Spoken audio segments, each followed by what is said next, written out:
Hello, and welcome to the first installment of the whole magazine's Back Porch, where I, or maybe another co host of mine, gets time to talk and explain how they think something works or spread some light on some interesting topic. Today, we are talking about minimum wages. I know, it's scary. But first, before we get into that, the whole magazine was just launched its first collection of clothing and apparel on the shop, which you can take advantage of now, as there is an exclusive coupon code for you, our fantastic listeners of the whole magazine podcast. Now, and for a limited time, use code NUKE, that's NUKE, at checkout to save 20%. That takes tax and then some, all for our wonderful listeners. Your purchase goes to support the show and the website, where you can catch up on some articles and browse the shop, all owned and operated by veterans. Don't forget to use coupon code NUKE at checkout for 20% off for limited time. Some restrictions apply.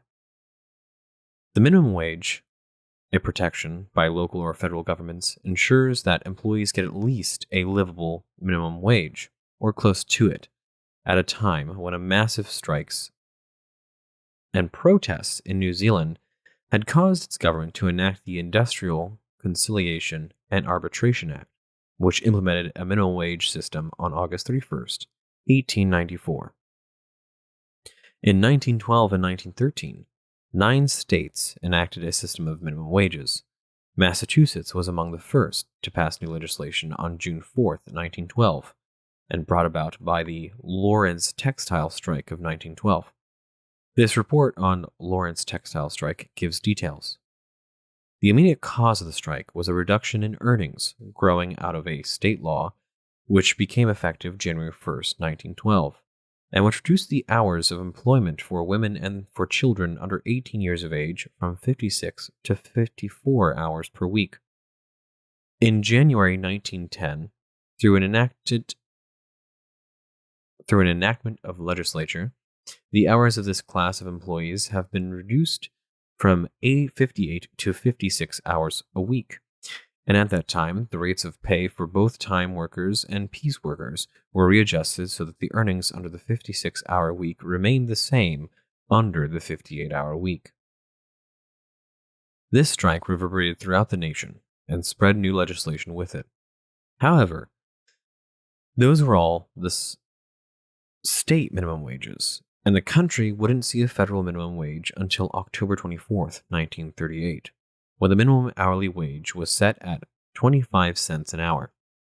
The current rate we have now is $7.25, which was set on July 24th, 2000.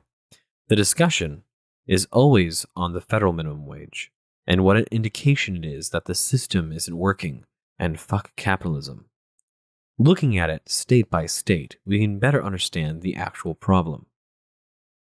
The states that share the same rate as the federal minimum wage are Texas, Louisiana, Oklahoma, Kansas, Utah, Idaho, Wyoming, North Dakota, Iowa, Wisconsin, Indiana, Kentucky, Tennessee, Mississippi, Alabama, Georgia, South Carolina, North Carolina, Pennsylvania, and New Hampshire. All these states have a minimum wage of $7.25. You will likely notice that most of these states are in places where the cost of living is what many would agree to be relatively low. States with some of the highest vary significantly from $10.30 to $20. You will hear all the math whizzes on social media saying that if the minimum wage were to be changed for inflation, it would be around $50 or $60, or whatever these dim light bulbs say. I try my hardest not to listen. So you can quickly see that not a single state meets the mark of the math geniuses accounting for inflation. I'm not even looking at this through a political lens, which is the greatest part. One of the most incredible things about economics is its math, and math makes sense whether you are a raging lib or a base conservative. What these folks are not adding to the conversation is the economics of the labor market. Haven't you ever asked the question, maybe even once, who might be accepting a job that only offers the bare minimum? I have asked. And when I think of someone receiving a job at the lowest possible wage in that state, I think of teenagers or young adults going to college who are working either on summer break or in between classes, respectively.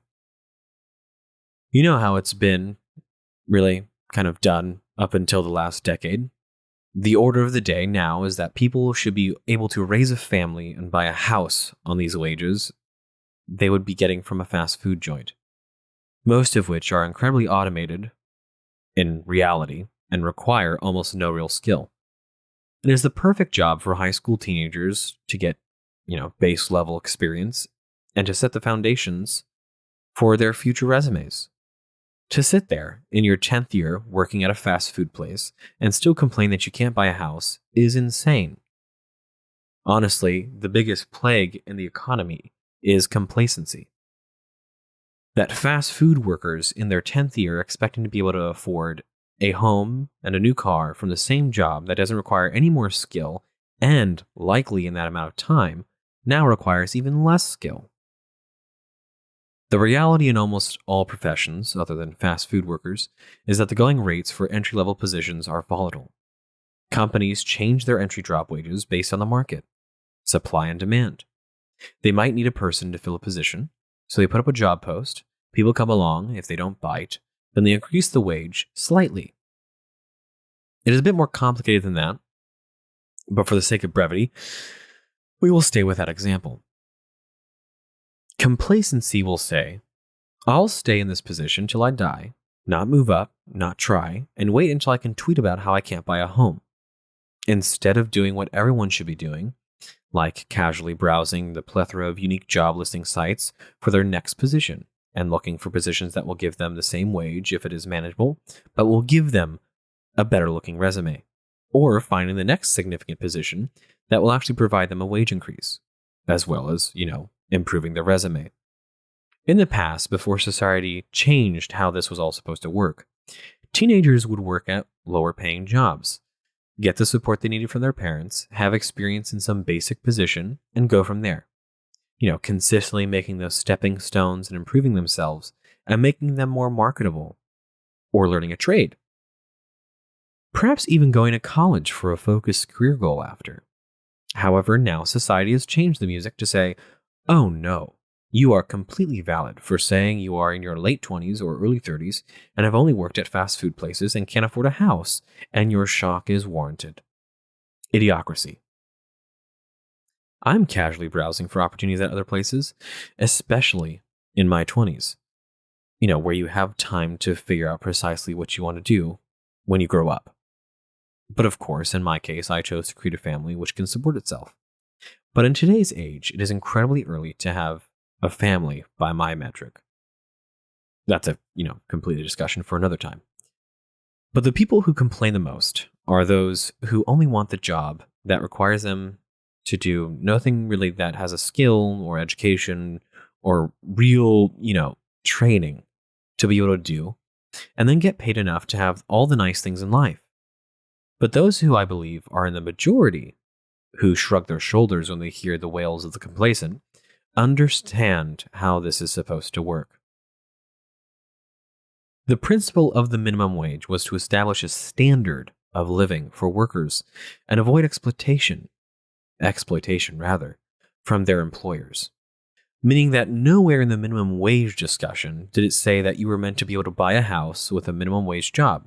Instead, it established for you a standard of living, which most likely would be renting an apartment and having maybe a single car. The real issue isn't the minimum wage, but the grander scheme of economics. Housing costs can be directly affected by legislation, and property taxes are getting hiked up for no apparent reason other than for the local government to just collect more money. Taxes applied to companies that inevitably affect the customer. A significant improvement would be for local and federal governments to lower taxes on commodities and corporate gains.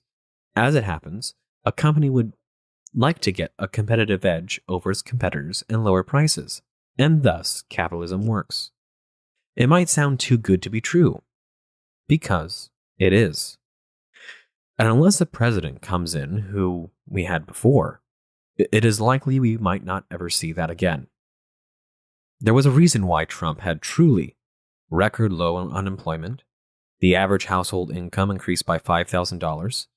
Because Trump was a businessman, he understood very well how the system works, unlike most of the Congress critters standing on their ivory towers. Economics is just math, and wages are just another cog in the grand scheme of things.